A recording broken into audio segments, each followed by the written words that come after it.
The movie begins with a young man named Ricky Ho getting arrested for murder and sentenced to 10 years in prison. That might seem manageable with fair treatment, but in this future world, all prisons are privately owned. That means the rules aren't set by the law.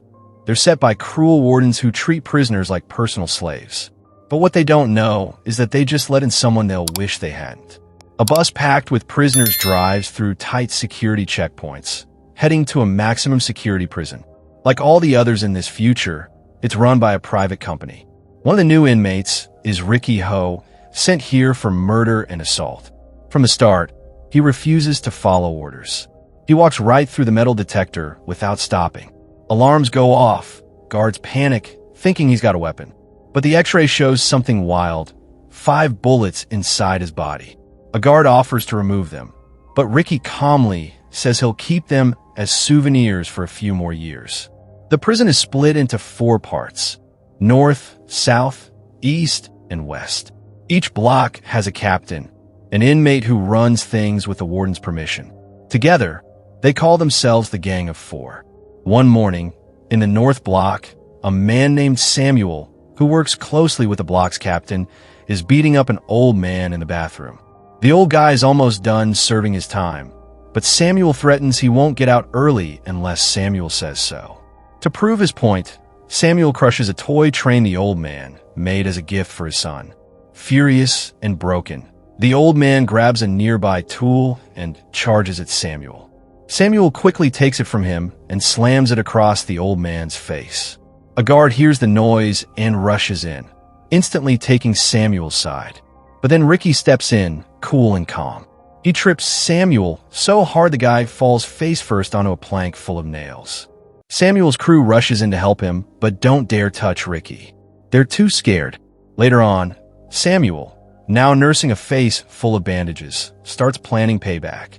His friends suggest getting a monster of a man named Zorro, someone locked in solitary for constantly breaking rules. Samuel bribes a dirty guard with his special inmate money to get Zorro out faster. The next day, the guards come after the old man again. They lie to him, saying he's not getting early release because he was secretly writing letters to his wife and son. He says they're lying, but they beat him anyway.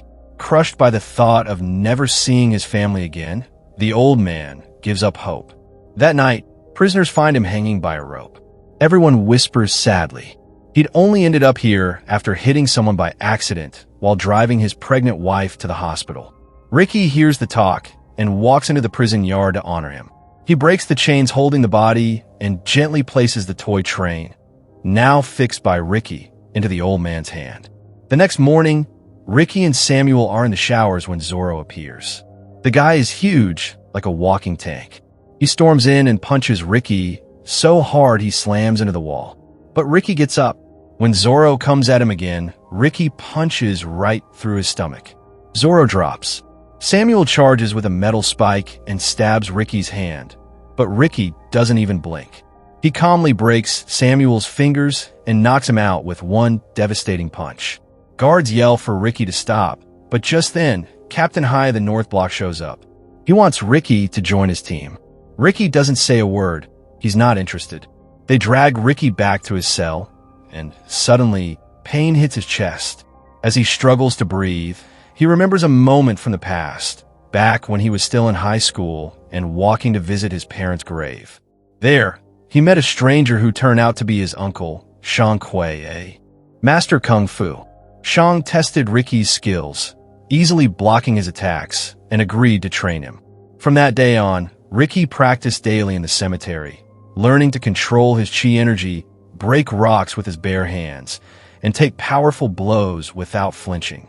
Back in the present, Ricky is brought before the deputy warden, a nasty man known as Cyclops.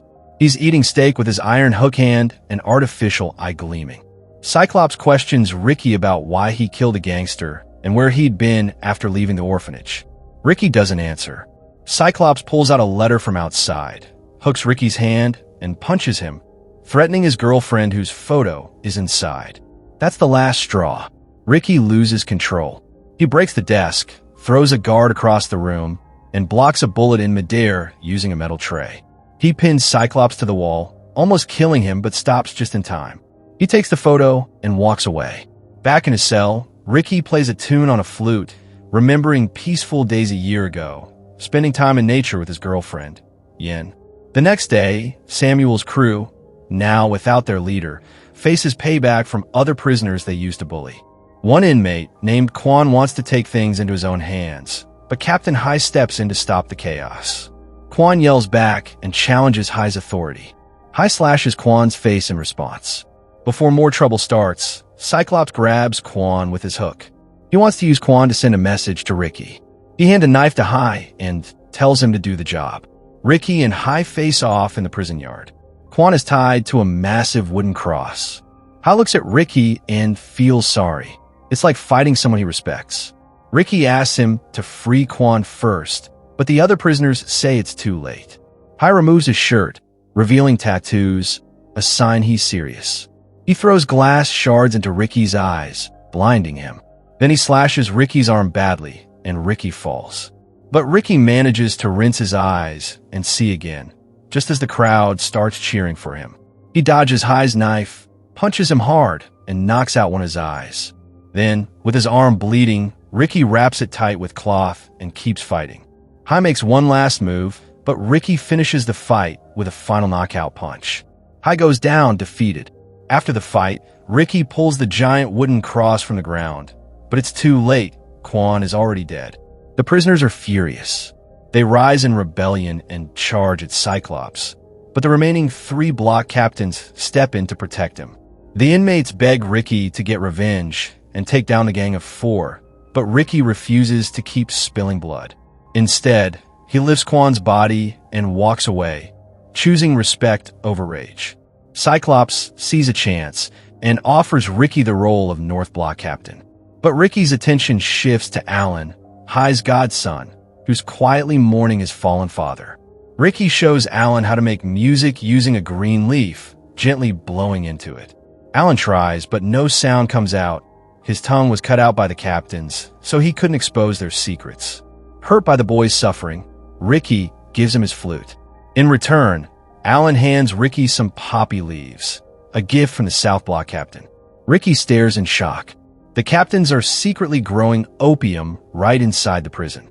Meanwhile, the captains meet to talk about Alan, who they now see as a traitor. To twist the story, they put Hai's body on display, claiming Ricky disrespected it. Then, in a cruel move, they kill Alan and leave his body in the prison yard to send a message. Ricky finds him and is shattered. He smashes his flute in pure anger. Cyclops, now terrified the secret is out, panics. But it's already too late. Ricky is setting the poppy fields on fire. The illegal empire burns. South Block Captain Hang Chun charges at Ricky with vicious kung fu and lands a deadly hit right to Ricky's chest. Chaos breaks out across the prison. Inmates try to escape during the confusion. Cyclops, hearing that the prison director is coming back from vacation in Hawaii, scrambles. He activates something called Plan Zero. Ricky, now on the ground and badly hurt, remembers his master's teachings. That memory gives him the strength to stand back up. He faces all 3 remaining captains.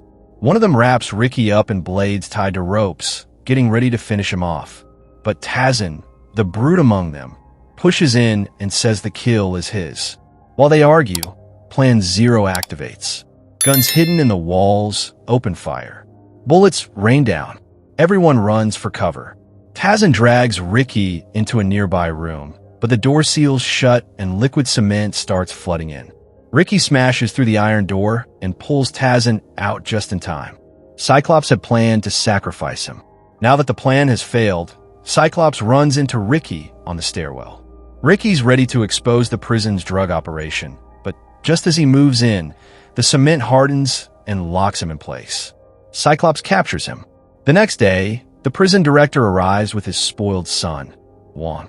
Wong acts like he owns the world, looking down on Cyclops like trash. But karma works fast. Wong trips on the red carpet. The director, furious, orders a prisoner to lose an eye just because the carpet wasn't laid properly. That's the kind of place this is. The director then explodes in anger at Cyclops for losing control of the prison. and especially for burning the opium plantation. Trying to save himself, Cyclops blames Ricky. Ricky stands there, covered in cement from head to toe, like a statue. But when he sees the director, he breaks free in an instant. He grabs him through the cell bars and swears to bring him down for everything he's done. Wong panics and yells that Cyclops actually saved his dad.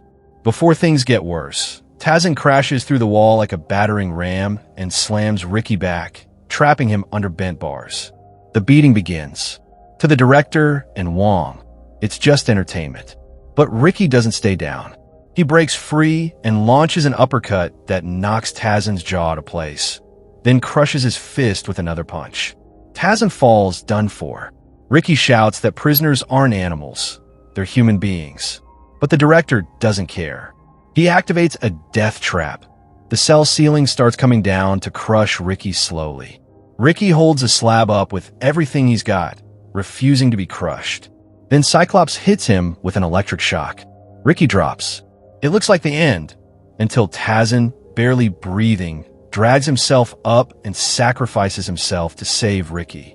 Ricky escapes, smashing through the bars, but Tazan gets crushed. Ricky's too late to pull him out. Full of pain and fury, Ricky reminds everyone that even Tazan had people waiting for him outside, loved ones who hoped he'd come home. But before he can finish, the floor under his feet opens. A trap door drops him into a deep pit in the center of the prison yard. The director declares Ricky will be buried alive as punishment. When two prisoners try to speak up, they're shot on sight. Guards force the rest to bury Ricky. He tells them not to risk their lives. He'll face this alone. The director gives one final twist. If Ricky survives 7 days underground, he'll be released. Cyclops sticks a bamboo tube into the dirt, just enough air to make Ricky suffer longer. Night falls. The yard goes quiet. But then, through the still air, a soft whistle drifts up from the ground. Ricky's still alive, still fighting. The remaining captains try to silence him by stuffing meat into the tube, but Ricky breaks it in half and eats the meat. Starving and buried, he survives. He holds onto the memory of Yin, the girl he loved. In a heartbreaking flashback, she's seen walking home one night. She sees men dealing and using drugs. One of them spots her. She runs, but during her escape, she slips off a rooftop and falls to her death. That moment turned Ricky's heart to fire. He hunted down the man behind it all. The gangster shot him 5 times in the chest, but Ricky didn't back down. He killed him with one strike. That's how Ricky ended up here. Not because he was a killer, but because he chose revenge over waiting for justice. After 7 long, brutal days buried underground, through storms and unbearable pain, Ricky is finally pulled from the grave, still alive. He jumps down from the excavator like nothing can stop him. But there's no time to rest. The block captains rush in to finish what the grave couldn't. At that moment, the prisoners have had enough. Tired of lies and cruelty, they rise in full rebellion. But before Ricky can lead them, he's thrown back into the dungeon like some wild animal. Even chained up, Ricky doesn't back down. He tells them straight, a pig and a wolf will never be friends. For speaking out, he takes a wrench to the face. The captains try to break him. They demand answers. Where was he during those 2 missing years? They shove razor blades into his mouth and beat him until blood pours out. But when the director comes, hoping to finally get the truth, Ricky spits the blades into his face. Calm but dangerous, he tells them his secret will be the last thing they ever hear. That night, one of Ricky's loyal friends sneaks into the dungeon. He brings food and a few words of hope. But nothing escapes the eyes of the assistant warden. By morning, Cyclops finds the man and kills him without hesitation, dragging the body as a warning to the others. But when Cyclops comes to gloat, Ricky is gone. He's been hiding near the ceiling, waiting like a tiger in the dark. He drops down, ambushes the guards, and kills the assistant. Cyclops is wounded in the attack. More guards rush in, but they're too late to save Ricky's dying friend. Ricky kneels by his side, giving him a quiet thank you before the last breath slips away. Rage explodes in the prison. The inmates rise like a storm, slamming into the guards. Fists fly, weapons clash. It's war inside the walls. Ricky takes the lead, driving the guards into retreat. He grabs Cyclops and demands to be taken to the director. Meanwhile, the director and his spoiled son Wong are in the kitchen, sampling food and punishing chefs for every flavor they don't like. But their twisted lunch break ends when Ricky bursts in. Cyclops shields Ricky and takes a bullet for him. The director shows zero mercy. He shoots Cyclops again, proving loyalty means nothing in this place. The final fight begins. The last of the block captains attack Ricky's allies, while Ricky takes on two martial arts masters. One of them, Kwanu, throws boiling water at Ricky, burning his skin. But karma hits quick. Kwanu's leg gets stuck in a barrel, and Ricky finishes him off by slicing the limb clean. The final captain tries to run, but the director pulls the trigger himself. One exploding bullet ends it. But the director is no normal man. He reveals his true form, transforming into a giant monster, massive and grotesque. He launches himself at Ricky and slams him through a stone pillar. Ricky hits back hard, punching through the beast's body. Still, the monster doesn't fall. He grows stronger with every hit, feeding off Ricky's strength. But Ricky is done playing. He gathers everything he has and hurls the beast into a huge meat grinder. The blades spin, the machine screams, and the monster is reduced to nothing. Ricky stands tall, holding the director's severed head. The fighting stops. He looks around and tells everyone, it's over. No more blood, no more pain. Then, with his final act, he rips down the prison wall with his bare hands. He walks out, leading the prisoners into the sunlight. Free at last. That's how Ricky turned a living hell into victory. Did you enjoy the recap? Please like and subscribe, and hit the notification bell to be updated next time we drop. Thanks for watching.